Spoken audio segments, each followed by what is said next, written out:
So today, we're going to dive deep into something I think everybody struggles with sometimes, Yeah, at least a little bit. for sure. Um, Talking to people, Yeah. talking to anyone, Oh, absolutely. like how to just walk into a room and be that person who can just like click with anyone and make a great impression. It's a superpower for sure. Yeah.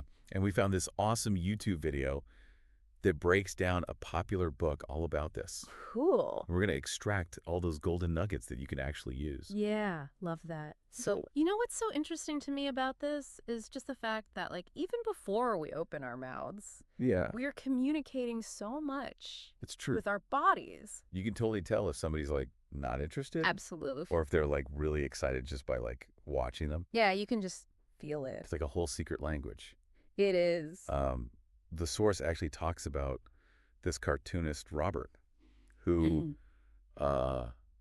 he would sketch people in public Oh, wow. without them knowing. That's kind of creepy. I know, right? But cool. And then he would show them pictures. Oh. And they would be like, What? oh my gosh, I had no idea. Really? That's how I look when I'm just like Yeah. standing around. That's wild. It's so interesting. Yeah, so it really underscores just how powerful first impressions are Yeah. and how much those initial nonverbal cues are really setting the stage for the whole interaction. Yeah, so like think about it. Yeah. How are people perceiving you Mm. based on, how you're standing or sitting, Mm. making eye contact, your Yeah. facial expressions, Oh, yeah. all that. It's huge. It's so important. It's more important than we think. Way more. So that's why the source dives into these 9 specific rules for creating like a standout personality. Ooh. And these aren't just random tips. Hmm? These are really based in psychology and years of observation. Nice. Okay, so let's unpack some of the most like intriguing ones. Love it.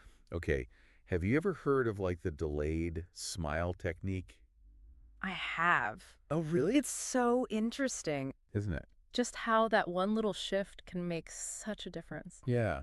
The book explains that a slightly delayed smile actually comes across as more sincere and trustworthy.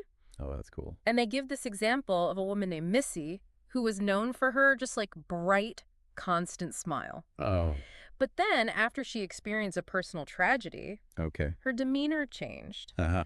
and her smile became less immediate. Interesting. And guess what? What? It actually ended up working in her favor. Really? During a crucial business meeting, Wow. people perceived her as more genuine and relatable. Interesting. Isn't that fascinating? It's like I've been trying to practice this too. Have you? And it's amazing how much more authentic it feels. It does. When you're not just like Yeah. plastering on a smile. Exactly. Like the second you see somebody. So the takeaway here is practice pausing Oh. for just a beat before you smile. Okay. It really shows that you're reacting authentically to the person. You're not just putting on a show. I like that. All right, next up we have eye contact. Yeah, I feel like everyone kind of knows eye contact is important, Right. but this source really drives home just how powerful it can be. Oh, for sure. They cite the study from Yale that found that eye contact increases feelings of connection and influence. Oh, wow. Doesn't that make sense? Yeah. I mean, when someone looks you in the eye, it really does make you feel more connected with them. Yeah, for sure. It triggers a feeling of trust Yeah. and engagement. What about those of us who are like a little bit more shy? Sure. Like, how do you find that sweet spot? Yeah, it's definitely about balance. Okay. You don't want to like intensely stare at somebody, Right. but you also don't want to avoid eye contact completely. Yeah. So you want to aim for that natural gaze that shows that you're present and interested. Okay. It takes practice. Yeah. But you can get there. Cool. Okay. Moving on. Right. Confidence in your stance and walk. Love it. The book has this funny trick for improving posture. Oh, yeah? It's called the invisible dental pad. Oh, I love that. Have you heard of this? I have. It's so simple, What is it? but effective. You basically imagine that you're holding one of those little dental pads between your teeth, Okay. just slightly above your front teeth, Uh-huh. and it forces your head up Okay. and straightens your spine. Well, I like it. Let's try it. So you just walk around like that. You know? And everyone's like, She seems confident. What's her secret? I wonder what it is. I know, right? Right. But- It's amazing how small adjustments to our physicality yeah, can really impact how we're perceived. totally. And that brings us to another interesting point, embracing your inner child. Oh, this one I love. I love this one too. The source explains that it's all about tapping into that like playful, genuine energy that we often lose touch with as adults. Yeah. And they have this example where this woman, Carla, Hmm. is at a party Okay. and she's like feeling kind of disconnected. And then this little kid comes up to her, Oh. full of like energy and wonder, and she completely lights up. Oh. And it reminds her of like all the joy and spontaneity that she's been missing. That's such a good illustration of Oh, I know. how connecting with our inner child can make us more approachable For sure. and likable. Absolutely. It's about being present, letting go of those inhibitions, and just embracing that authentic self Yeah. that's inside all of us. I love that. And you know what? Okay. I think that ties in really well with the next rule. Okay. Treat everyone like an old friend.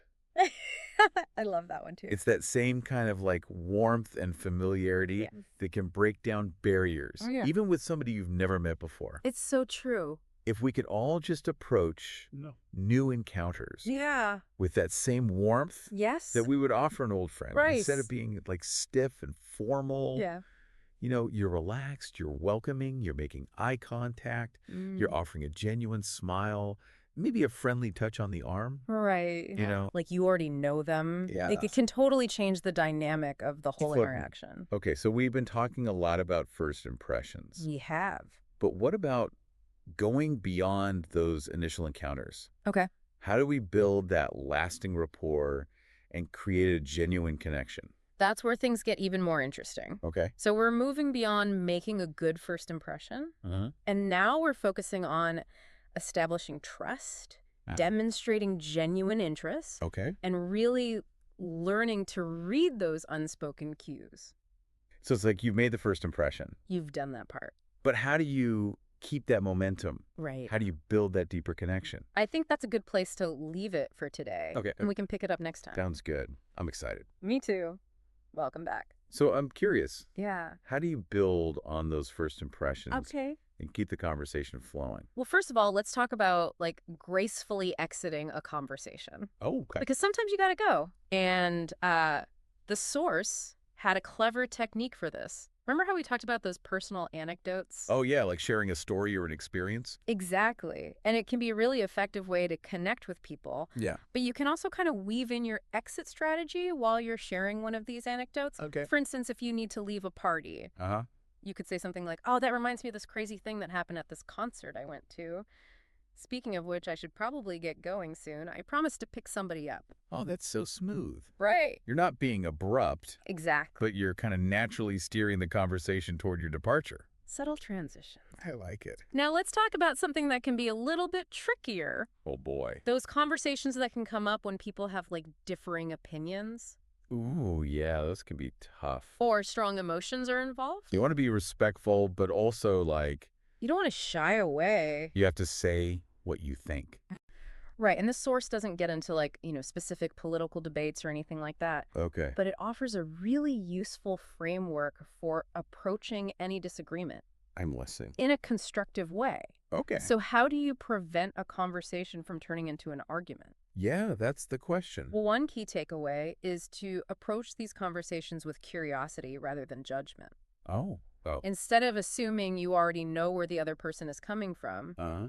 ask questions to understand their perspective. Oh, so instead of just instantly coming back with a counterpoint, Right. you're taking the time to listen. Exactly. That's interesting. And, even if you disagree strongly, Okay. try to find some common ground, Oh, yeah. some point of connection. Because even if you can't agree on everything, at least you've had like a respectful exchange of ideas. Absolutely. Okay, I like that a lot. It's about building bridges, not walls. I love that. Right.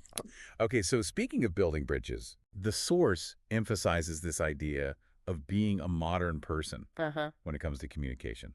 Okay, so what do you think are some of the qualities that define a modern individual? Okay, so in terms of communication, Yeah.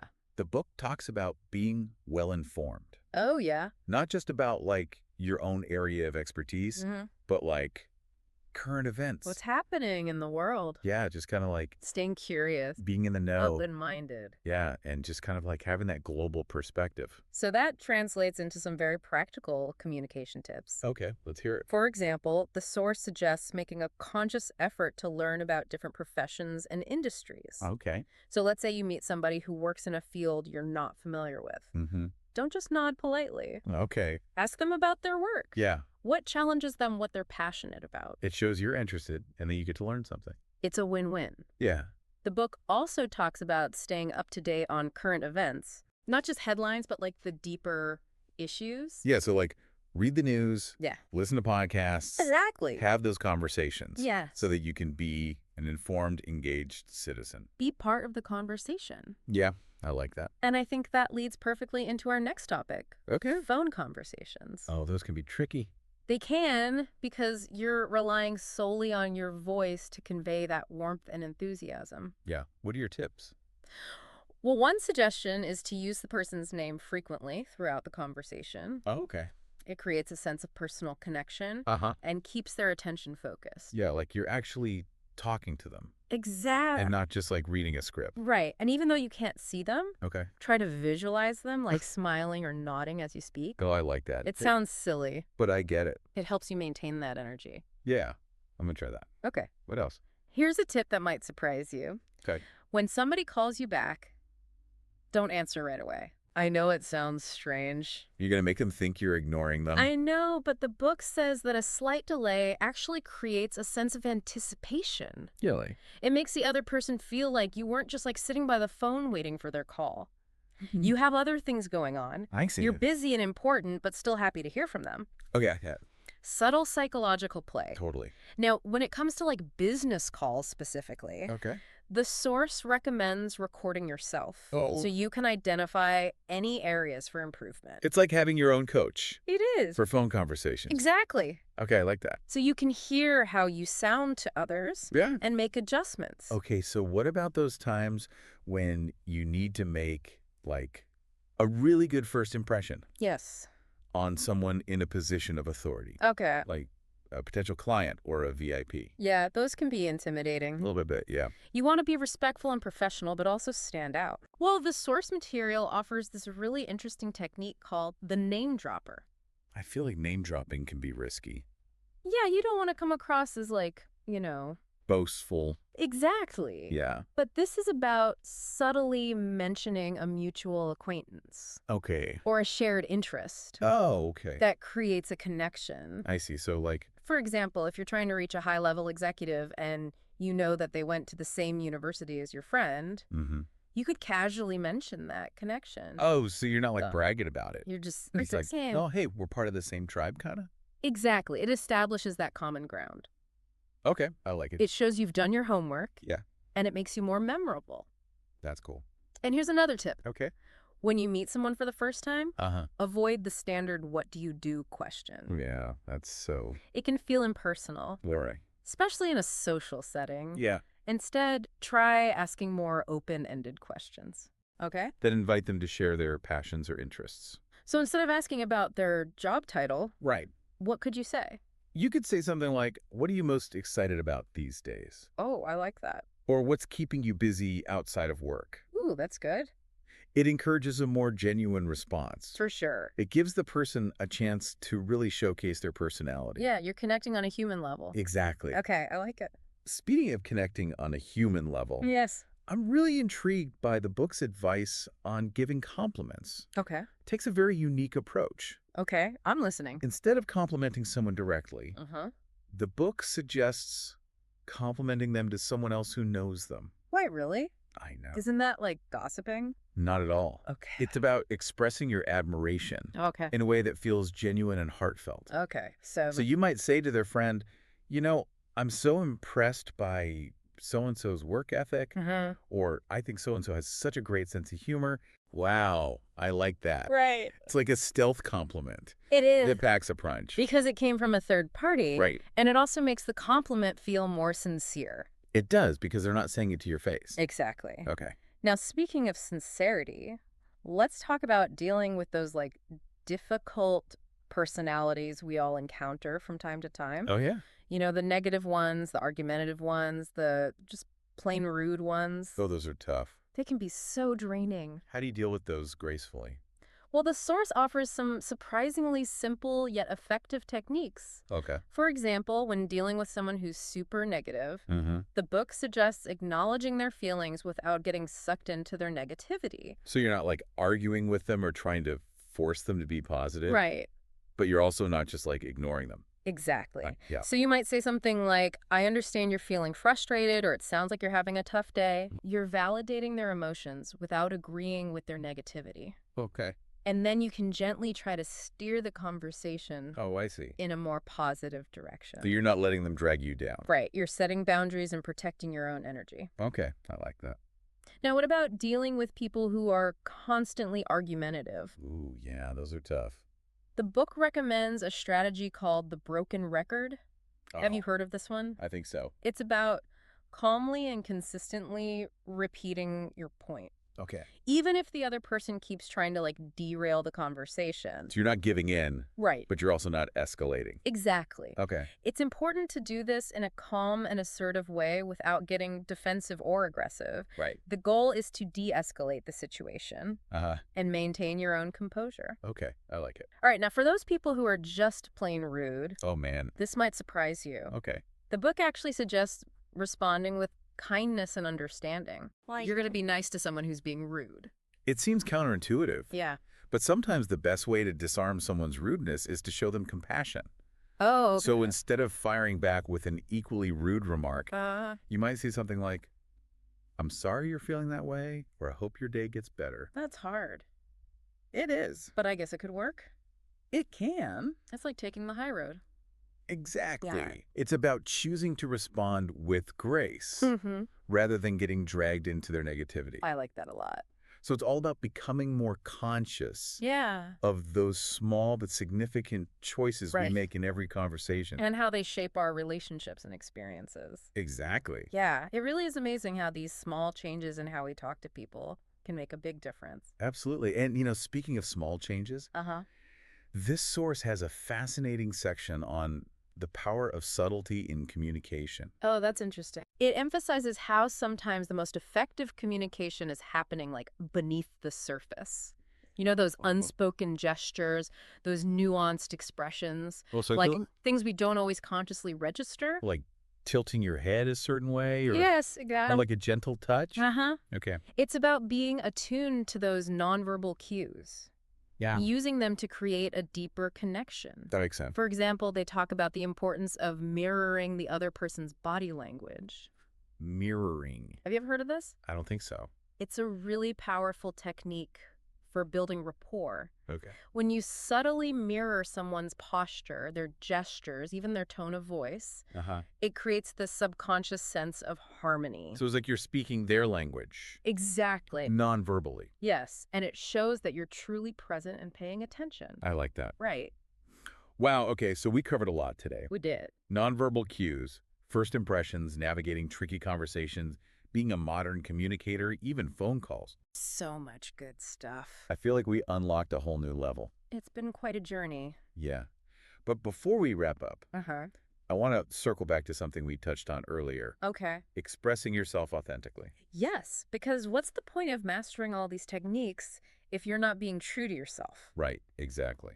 The source really emphasizes that genuine connection comes from a place of authenticity. Okay. It's about letting your true personality shine through. But that can be hard, It can. especially when you're trying to make a good impression. Yeah, you can feel like you need to put on a certain persona. Right. That's where self-awareness comes in. Okay. The book suggests taking the time to truly understand your own strengths, weaknesses, values, beliefs. So it's like know yourself. Get to know yourself. And then you don't have to try to be someone else Exactly, and that's when the magic happens. when you're not putting on a facade. Right. Right. That's when people are truly drawn to you. Be yourself, everyone else is taken. I love that. Me too. So here's a final thought for our listeners. Okay. Imagine a world where everyone made a conscious effort to connect authentically, Oh. where every interaction was an opportunity to learn to share, to build a meaningful relationship. That would be amazing. It would. It all starts with those small choices we make in every conversation. The choice to be present, to listen deeply, to express ourselves genuinely, and to treat others with kindness and respect. So go out there. Yes. Choose to connect. Choose to engage. And make every interaction a positive experience. I love that. Me too. Thanks for joining us. Until next time. Bye.